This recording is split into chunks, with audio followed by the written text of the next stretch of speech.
capítulo 6, que se titula El origen del pecado. Hablemos acerca de eso, hablemos del comienzo de lo que la Biblia llama pecado y tratemos de entender un poquito qué es pecado. Pregunta número 1. ¿Dónde y cuándo comenzó el pecado? La palabra de Dios nos dice en Apocalipsis 12, 7 al 10 lo siguiente. Entonces hubo una guerra en el cielo. Miguel y sus ángeles luchaban contra el dragón. Luchaba el dragón y sus ángeles, pero no prevalecieron ni se halló ya lugar para ellos en el cielo. Y fue lanzado fuera el gran dragón, la serpiente antigua que se llama Diablo y Satanás, el cual engaña al mundo entero. Fue arrojado a la tierra y sus ángeles fueron arrojados con él.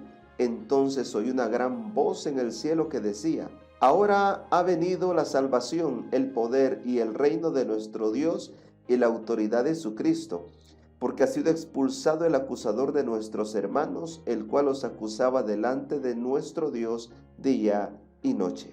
Bueno, ahora comentemos algunas palabras de esta profecía de Apocalipsis 12. La primera palabra que quiero resaltar es la palabra guerra. ¿Cómo se imaginan el cielo? ¿Usted puede creer que en el cielo hubo guerra? En otras versiones esta palabra es traducida como batalla o conflicto.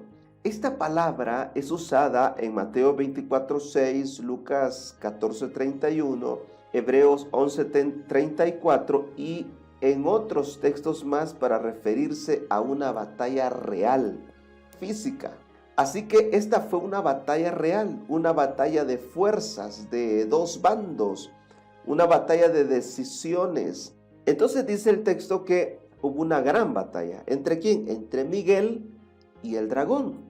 Miguel o Micael es un título de Jesús. Micael significa ¿quién como Dios? Y Jesús usa ese título cuando alguien se atreve a levantarse contra Dios. Entonces Miguel viene y pregunta: ¿quién se atreve a levantarse contra Dios? ¿Quién se atreve a ocupar el lugar de Dios? Y bajo ese título combate a todos los que osan levantarse contra Dios. Vean esta cita en el libro de la historia de la redención, página 177, que dice: si hubiera seguido siendo fiel y su vida no hubiera sido malograda por esa única transgresión, al no dar gloria a Dios cuando salió del agua de la roca, podría haber entrado en la tierra prometida y haber sido trasladado al cielo sin pasar por la muerte. Aquí está hablando de Moisés. Miguel, vean, Miguel, o sea Cristo, y los ángeles que sepultaron a Moisés descendieron del cielo después que permaneció en la tumba por algún tiempo y lo resucitaron para llevarlo al cielo. Entonces en esta cita Elena de White confirma también que Miguel es Jesús. Entonces Miguel lucha contra el dragón. ¿Quién es el dragón? El verso 9 nos da la respuesta al decir que es el diablo y Satanás. Pero la pregunta es, ¿de dónde vino este ser? ¿Quién lo creó? Otra frase que queremos comentar es la que dice lugar en el cielo. Ya no se halló lugar para ellos en el cielo. Este ser tenía un lugar en el cielo, por lo que no había sido creado malo.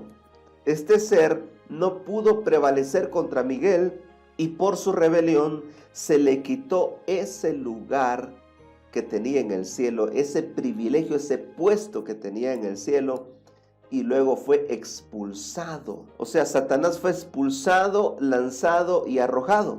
Ya vamos a hablar un poco acerca de esto. Pero el texto además dice que él engaña al mundo entero. O sea, no hay nadie que pueda decir: a mí nunca me ha engañado el diablo. El problema no es que te haya engañado, el problema es que te siga engañando.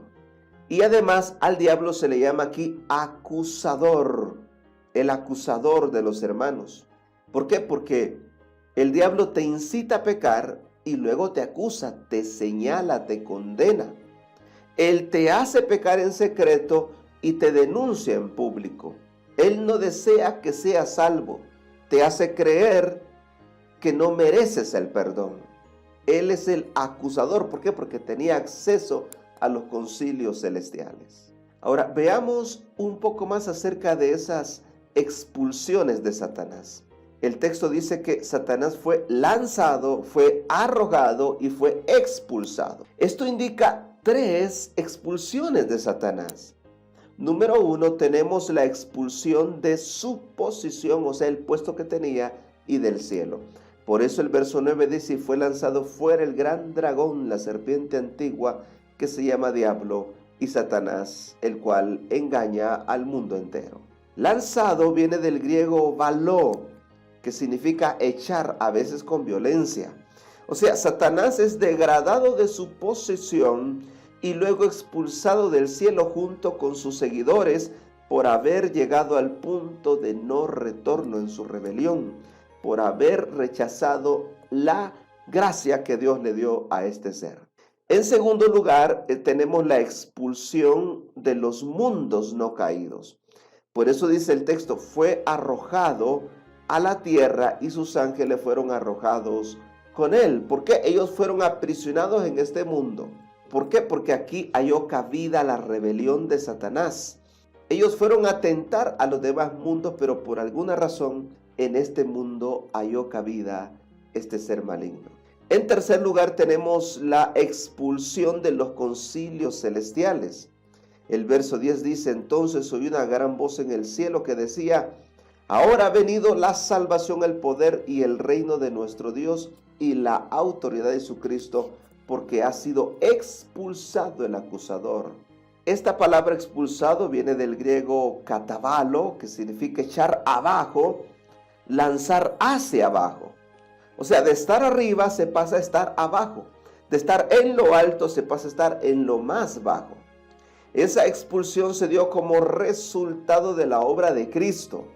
Su vida, su muerte y su resurrección lograron la victoria sobre este enemigo de las almas, quien antes tenía acceso a los concilios celestiales que eran en otros mundos. Prueba de ello nos lo muestra el libro de Job, que el diablo llegó a uno de sus concilios celestiales a acusar a los que habitan la tierra, en especial a Job.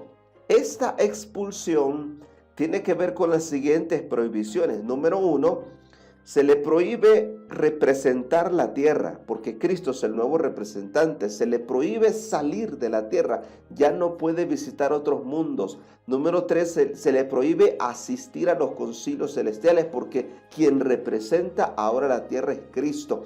Y número 4, se le confina en este mundo esperar su juicio final.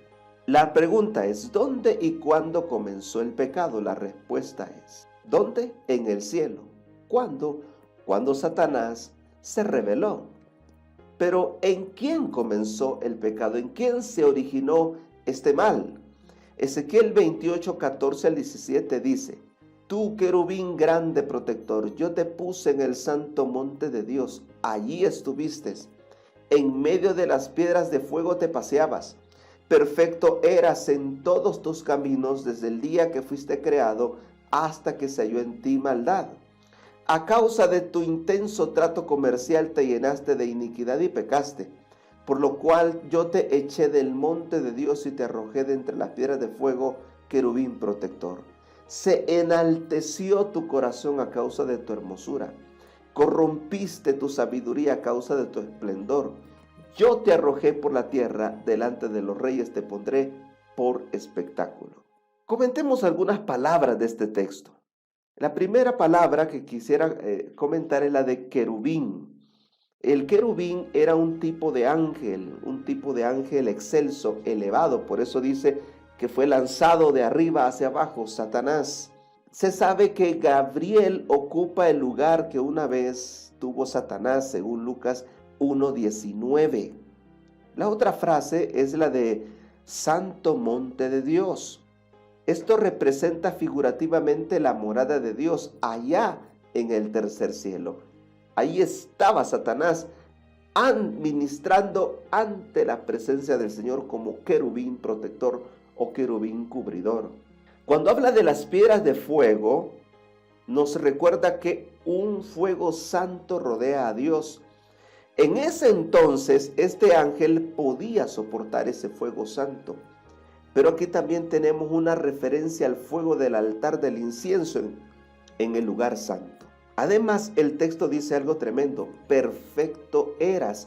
Este ángel, este querubín, fue creado perfecto.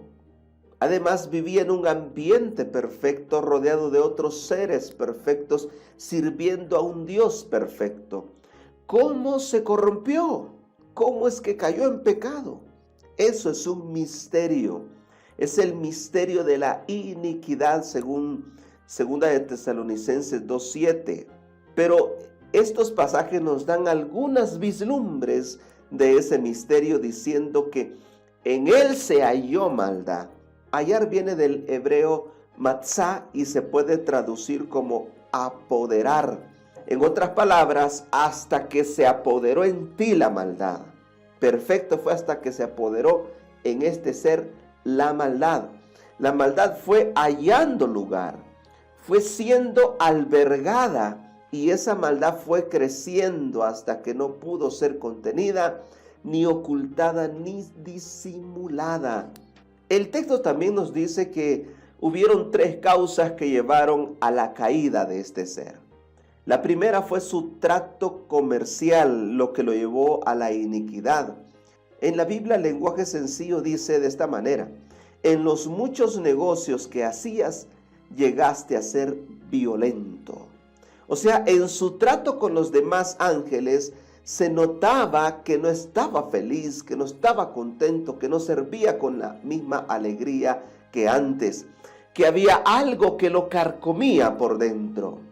Otra causa fue su hermosura. Esto lo llevó a enaltecerse. Era el ángel más bello que Dios había creado, adornado con toda clase de piedras preciosas. Los demás ángeles se deleitaban en su presencia y en recibir sus órdenes. Pero se le olvidó a este ser que él era creado, no creador. Y la tercera causa es que el esplendor que tenía lo corrompió. O sea, este ángel era un ángel vestido de luz, pero a diferencia de los demás ángeles, se le fue dada luz propia, o sea, un resplandor propio que no estaba solo en su vestidura, sino en su ser. Pero se le olvidó que él no era la luz, no era la fuente de luz, no era el principio de la luz. Ahora veamos este otro texto, Isaías 14, 12 al 15, dice: ¿Cómo caíste del cielo, lucero, hijo de la mañana? Derribado fuiste a tierra, tú que debilitabas a las naciones, tú que decías en tu corazón: subiré al cielo, en lo alto junto a las estrellas de Dios levantaré mi trono y seré semejante al Altísimo. Mas tú derribado eres hasta el Seol, a lo profundo de la fosa. Este pasaje nos da el nombre de ese ángel y dice que ese ángel se llamaba Lucero, que es traducido como estrella de la mañana o Lucifer. También es conocido como el portador de la luz porque era un ser brillante. Y dice que él decía en su corazón. ¿Qué era lo que decía en su corazón? ¿Cómo sabía Dios lo que había en su corazón? Debemos recordar que solo Dios puede leer y revelar lo que está en nuestra mente. ¿Y qué es lo que había en la mente de Lucifer? Bueno, número 1, Lucifer decía: subiré al cielo. Aparentemente ya había sido rebajado de su posición por su conducta, así que fue rebajado y él decía: volveré a subir. Número 2, levantaré mi trono. O sea, quería usurpar el lugar de Dios. Y número 3 decía: seré semejante al Altísimo, pero en poder, no en amor. Y ese fue el grave error de Satanás. ¿En quién se originó el pecado? En Lucifer, el ángel caído. La otra sección de nuestro estudio es el pecado en la tierra. ¿Cómo es que llega el pecado a la tierra? Pregunta número 3. ¿Qué señal de obediencia dio Dios a Adán y Eva? Tomó pues Jehová Dios al hombre y lo puso en el huerto de Edén para que lo labrara y lo cuidara. Y mandó Jehová Dios al hombre diciendo: de todo árbol del huerto podrás comer, pero del árbol del conocimiento del bien y del mal no comerás, porque el día que de él comas, ciertamente morirás. ¿Saben que Satanás acusó a Dios de ser un Dios tirano, cruel y esclavista? de coartarles a ellos con leyes innecesarias para su elevada posición. Al no poder hallar cabida en el cielo, visitó los diferentes mundos creados por Dios para ver dónde hallaba lugar. Tristemente halló lugar en este mundo, porque Dios al crear este mundo y al crear a Adán y Eva, desmintió las acusaciones de Satanás. Demostró que no era tirano, ni cruel, ni egoísta, ni esclavista, ya que Adán y Eva fueron puestos libres. Se les dio dominio en este mundo y Dios mismo compartió su imagen con ellos. Además fue misericordioso con Adán y Eva a la hora de caer. Pero este pasaje nos dice que además de crear este mundo y de crear a Adán y Eva, Dios creó un huerto especial, el huerto de Edén. Edén significa placer o deleite, porque era un lugar aún más especial. La tierra fue creada perfecta y bella. Imagínense que este huerto era aún más bello todavía. Las palabras labrar y cuidar son interesantes, porque labrar es crear las condiciones propicias para que ese huerto prospere y crezca, para que no se quede como un simple jardín. Y la otra palabra, cuidar o proteger, la pregunta sería ¿de quién o de qué? En este caso, cuidarlo de Satanás. Esto implica que ellos fueron advertidos sobre este ser, sobre este ángel caído.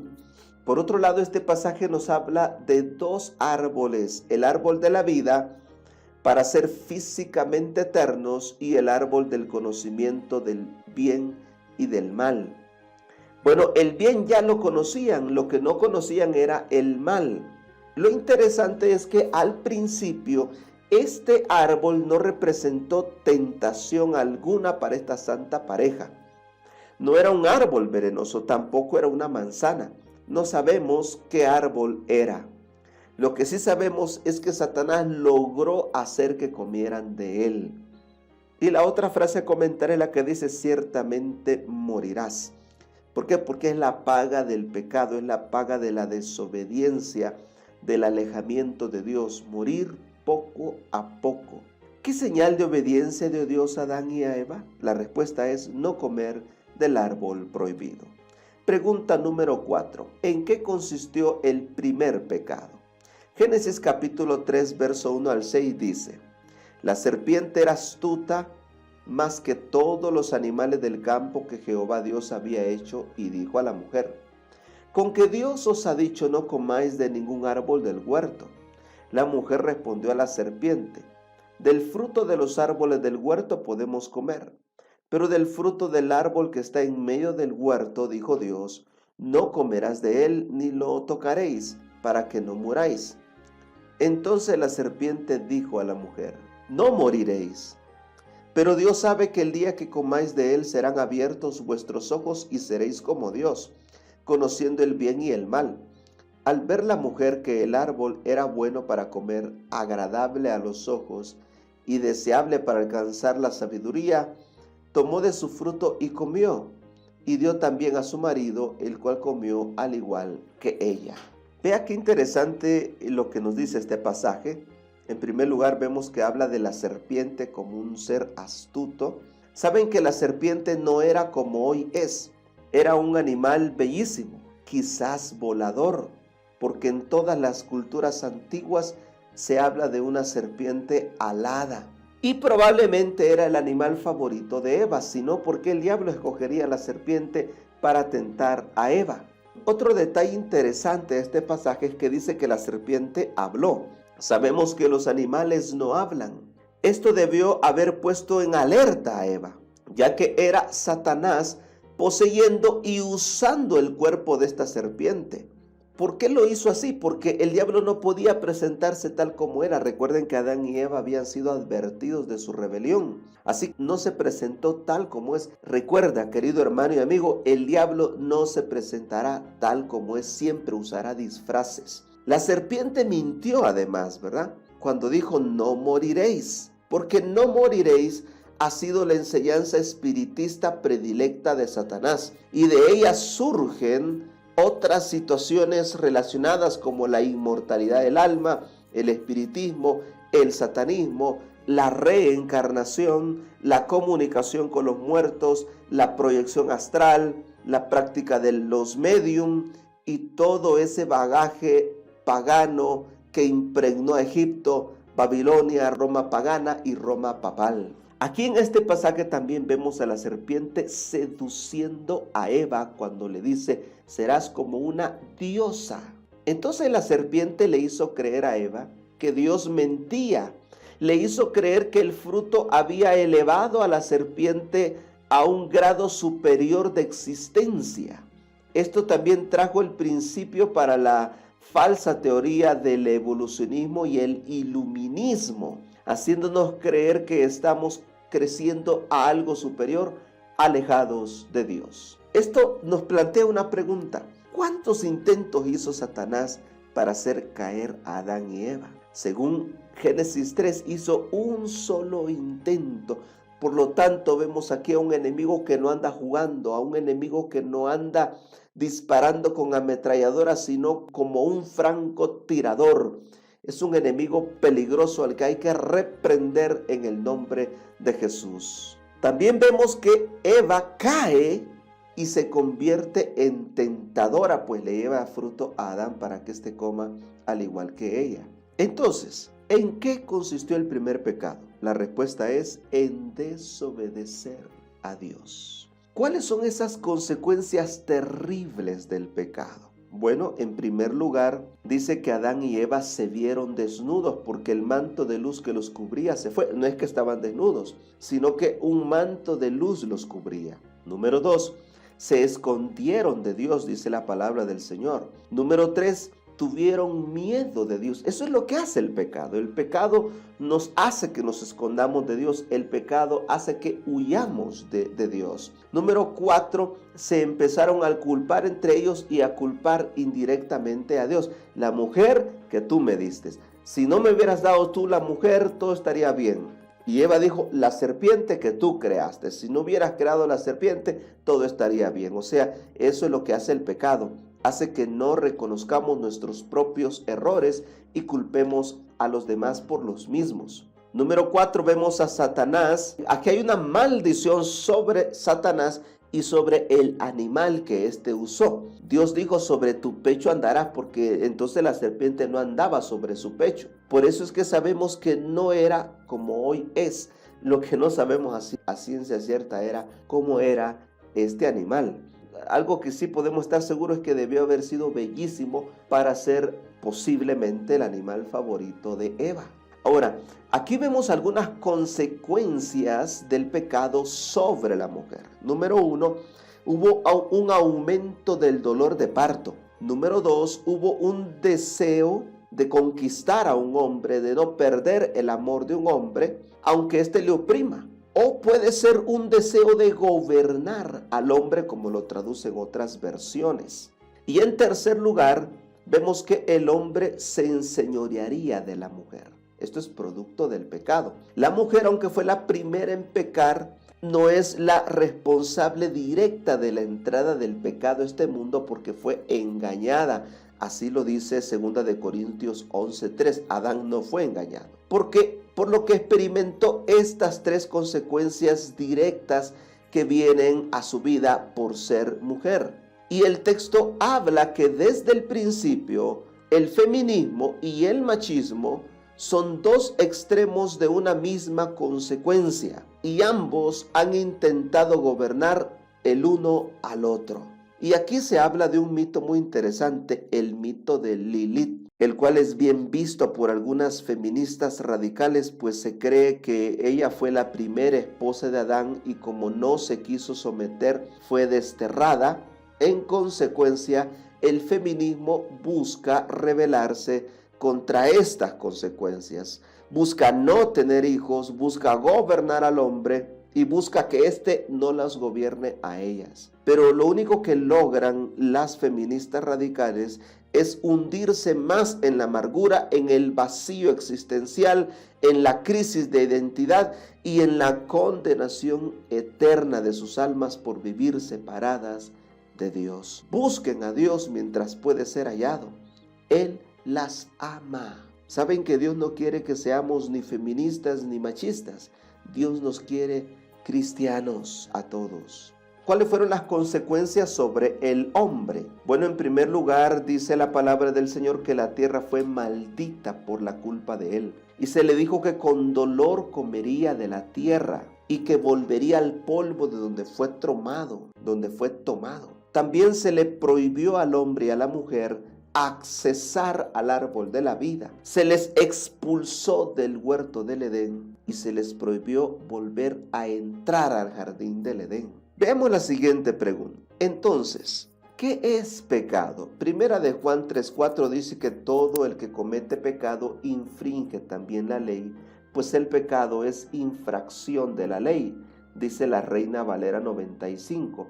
Pero la versión Palabra de Dios para Todos dice, el que peca viola la ley de Dios, porque pecar es vivir en contra de la ley de Dios. Eso es pecado. Todo radica en cuanto a respetar la santa palabra de Dios. Así lo afirman también estos otros textos. Primera de Juan 5:17 dice que toda injusticia es pecado. Alguien podría decir, esto es diferente. No, yo te pregunto, ¿quién define lo que es justo? ¿Quién define lo que es justicia? Pues es la santa ley de Dios. Entonces los mandamientos de Dios son justicia. Porque los mandamientos de Dios son justicia. Entonces toda injusticia es transgredir la santa ley. Santiago 4:17 dice, saber hacer lo bueno y no hacerlo es pecado. Alguien podría decir, bueno, este concepto es diferente, pero yo te pregunto, ¿quién define lo que es bueno y lo que es malo? Pues la santa ley de Dios. O sea, la ley de Dios es buena, por lo tanto define lo que es bueno y lo contrario a la ley es maldad. Y Romanos 14:23 dice, todo lo que no proviene de fe es pecado. Alguien podría decir, este sí es diferente. Pero yo te pregunto, ¿cómo nace la fe? Nace escuchando la palabra de Dios. ¿Y no es la ley palabra de Dios? Claro que sí. Así que estos tres textos no contrarían a Primera de Juan 3:4, sino que más bien lo iluminan. Pero, ¿qué es pecado? Es transgredir la santa ley de Dios. Pregunta 6. ¿A quién se somete el pecador? Primera de Juan 4:8 dice que el que practica el pecado es del diablo, porque el diablo peca desde el principio, pero para esto apareció el Hijo de Dios para deshacer las obras del diablo. Este texto nos dice que el diablo peca desde el principio, desde que inició el pecado, Satanás ha estado relacionado con él y que no sigamos sus pisadas. Por eso el texto dice que Cristo vino a deshacer lo que el diablo ha hecho. Y para poder vivir una vida sin pecado debemos hacer lo que dice Santiago 4:7. Someteos pues a Dios, resistid al diablo y huirá de vosotros. No hagamos al revés, porque algunos hacen al revés. Se someten al diablo y resisten a Dios. No, ahí vas por mal camino. Sométete a Dios, resiste al diablo y éste huirá. No te sometas a Satanás, sino que sométete a Dios. ¿Por qué? Porque ¿a quién se somete el pecador? Al diablo, para seguir pecando. Pero si te sometes a Dios, tendrás perdón, salvación, una vida nueva y una vida eterna.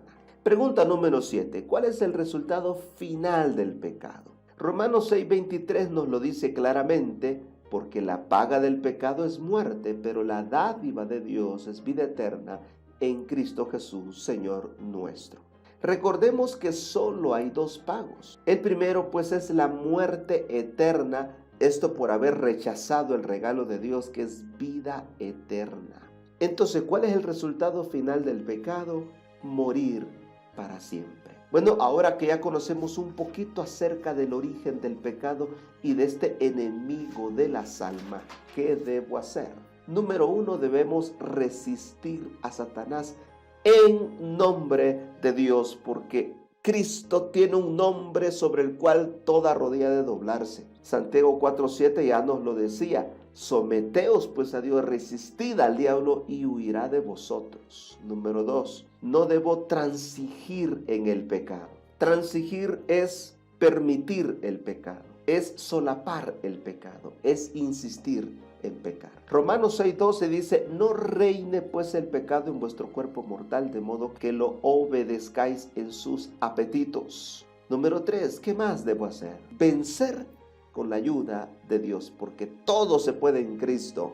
Romanos 8:37 dice, antes en todas estas cosas somos más que vencedores por medio de aquel que nos amó. Por medio de Cristo somos más que vencedores. Por eso yo quiero decirte algo, no te abrumes por tu pecado, no te abrumes por tu pasado. Ven a Jesús, que Él te recibe tal como estás y puede transformar tu vida. Por eso yo quiero invitarte a procurar con la ayuda de Dios limpiar tu vida de pecado. Por eso yo quiero invitarte a dejar los caminos pecaminosos por los que andas. Por eso yo quiero invitarte a someterte a Dios. Vamos ahora. Querido Jesús, gracias por cuidarnos de este ser maligno. Solo en tu nombre Él puede ser reprendido, solo en tu nombre Él puede ser vencido. Y por esa razón, en esta ocasión, en esta oportunidad, abrimos nuestro corazón al Espíritu Santo y le decimos, entra en nuestra vida, toma control de ella, nos sometemos a ti y resistimos al diablo porque queremos dejar de pecar y lo lograremos con tu ayuda y en el nombre de Jesús. Amén. Nos vemos en el siguiente estudio. Que Dios te bendiga.